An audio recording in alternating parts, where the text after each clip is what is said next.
Things are really bad. We are definitely going to enter a recession, but all hope is not lost. In today's video, what I want to talk about is how entrepreneurs like you, internet marketers like you, whoever watches my channel, should be preparing for the coming 12, 24, 36 months. Because listen, it is going to get ugly. It's going to get bad, but I want you to remember it's not the end of the world, right? We have recessions every few years, right? It's kind of a natural phenomenon in markets. This has been a weird anomaly where, other than COVID, we kind of went on this massive 10 plus year bull run since our last really big recession. But throughout the history of mankind, but specifically the history of America, we have hit some really bad recessions, depressions. You look at, 29, you look at 87.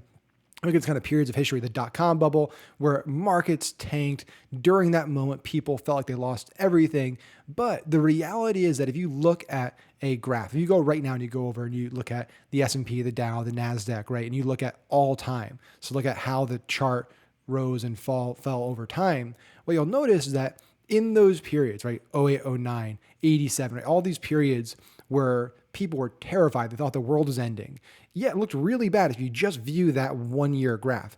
But if you expand that graph out multiple decades, what you'll see is it's down here and now it's up here, right? So investing is all about time and patience and having capital to deploy. Those are the biggest levers, right? Because the fact of the matter is, when things get bad, when unemployment skyrockets, when costs skyrocket, when people's 401ks and IRAs and pensions plummet, when those things happen, most people panic. Most people act with emotions. They no longer act with reason. And that causes a lot of people to make bad decisions. It causes a lot of people to panic and want to sell everything just to get the confidence of knowing that I have this cash, even though inflation's at a 40-year high. It's crazy, right? So what I'm thinking about, what I think you should be thinking about as well, is not to be afraid of what's coming, but how can I use the coming recession as an opportunity? Because listen, it is going to be an opportunity. These are the periods of time where wealth increases dramatically. Periods of great growth and rapid bull markets and everything's going crazy. That's not really where the wealth gap gets bigger. That's not really where the wealthy get that much wealthier. The wealthy get wealthier during periods like this because they can buy great companies. They can invest in great assets at massive discounts, right? So guys like Warren Buffett do, right? It's be greedy when people are fearful and be fearful when people are greedy. It's a really famous quote. And so what we're looking at is keeping powder dry, right? Meaning, how can we maximize cash flow? How can we bank a lot of cash so that both personally and professionally through our businesses, so that when the recession really hits and when people start panicking, when people start valuing like cash today versus cash tomorrow, right? That we can jump in and capitalize on these opportunities. And one of those, right, if you're running an internet business, if you're a marketer, one of the easiest things you can do is acquiring other businesses. And what I love about this is, like, let's say it costs you $20 on average to acquire a customer for your business, right? So you're acquiring customers for $20. And let's say there's a small to mid-sized business over here, doing high 6 to low 7 figures a year, and they have 100,000 customers. Okay. Let's say that person their business is kind of struggling, they're panicking, they're freaking out. Maybe they're underwater somewhere else and they need cash. And they're like, I just want $500,000 for my business. I want $500,000 for my business. You can come in and buy that business for 500 grand, not all at once. You can do earnouts, you can pay for it over time. You can borrow and get great rates, right?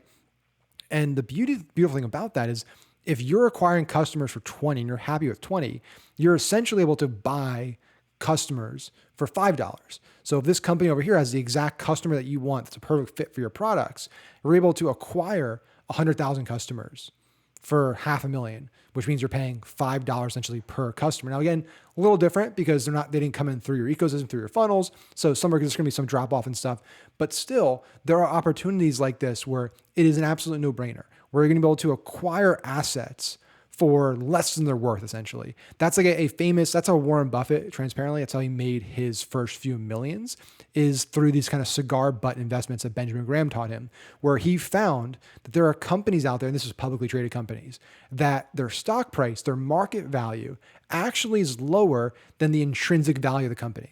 So the actual assets of the company, the cash on hand, the inventory, the real estate, all of those things was actually worth more than the stock price's market value, right? which is crazy. So that what he was able to do, Buffett was able to do, is go and buy these companies and essentially just let them fail and then sell it for parts, and made a guaranteed ROI on every one of those investments. So cigar butt investments, right? Now, obviously those investments were limited. He couldn't build a multi-billion-dollar fortune that way. And that's why he eventually transitioned, started investing in companies like American Express and all those big investments he made. But you can think that way, right? It's like, hey, are there really great assets out there? Are there really good e-commerce stores, content sites, newsletter businesses, SaaS companies, agencies, whatever it might be? There's going to be businesses out there that could hyper grow your company, that if you plug them into your ecosystem, it could supercharge your growth and you could double, triple, 4x almost overnight.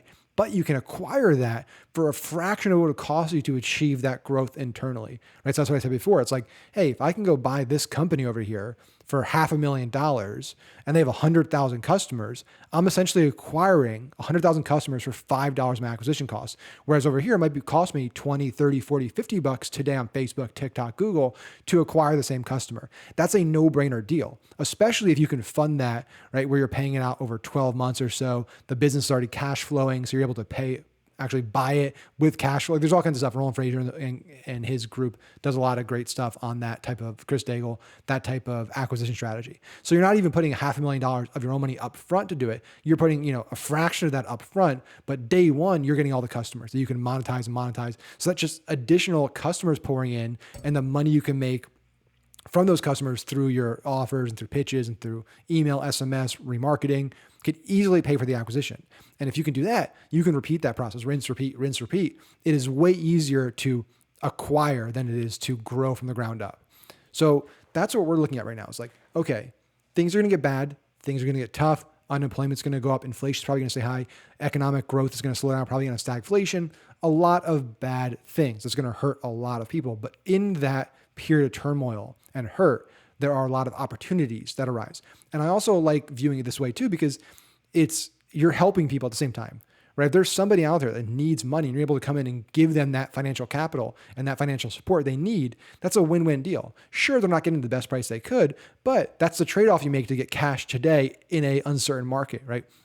So that's the big thing, is I'm looking at what assets out there are undervalued, what assets out there produce cash that can help multiply the value of my company that I can go buy at a discount. So what I recommend everyone do that's watching this video is maximize your income right now. Maximize your cash flow. Begin to store as much cash as possible with the intention that, hey, in the coming 6, 12 months or so, there are going to be a lot of really good deals out there and a lot of great opportunities for me to scoop up companies, scoop up assets to dramatically increase the value and profitability of my company for a fraction of what they're worth today, or especially 12 months ago, 24 months ago, right after COVID, where things started booming and things went crazy. So you're able to get high quality companies at a discount. That's what I'm looking at right now, is diversification, looking at investments, looking at acquiring assets and properties and scaling that way. And most importantly, like I said a few times throughout this video, is keeping your powder dry, right? So don't go crazy right now. Don't just take, massive distributions for the sake of it and just go buy stuff, buy luxury goods or spend it, whatever. Don't be frivolous, right? This is a time to just stack up cash, to build up that bankroll and have that capital. Because again, those are the people, when shit hits the fan and liquidity dries up and lending dries up and all this stuff, the people that have the capital win. The people that have the money become the bank, and those people always win, right?